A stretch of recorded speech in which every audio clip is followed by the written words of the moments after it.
ఈరోజు వాక్యం వింటున్న బిడ్డలారా, మీరు ఎక్కడైనా పనిచేసినప్పుడు మీకు రావాల్సిన జీతం, మీకు ఇవ్వాల్సిన కూలి, మీకు రావాల్సిన ప్రతిఫలం రాకుండా ఎవరైనా దోచుకున్నారా?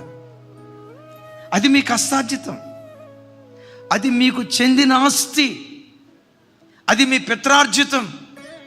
మీ కష్టార్జితం మీకు రాకుండా కొంతమంది రాబందులుగా మరి మీ కష్టార్జితాన్ని దోచుకున్నారా?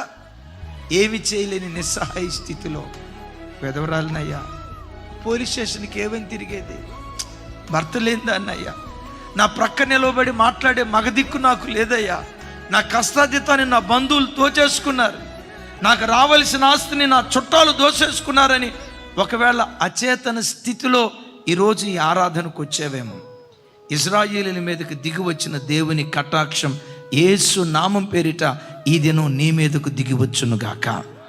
దేవుని కటాక్షం నీ మీదకు దిగొస్తే నీ కష్టార్జితాన్ని ఎవడు దోచుకోడు. ఒకవేళ దోచుకున్నట్లుగా కనపడుతున్న ఆ దోచుకున్న ప్రతి విధమైన కష్టార్జితం చక్రవడ్డీ, బారు వడ్డీతో సహా ఒకానొక రోజు నీ ఒడిలో దేవుడు వేయటం ప్రారంభిస్తాడు.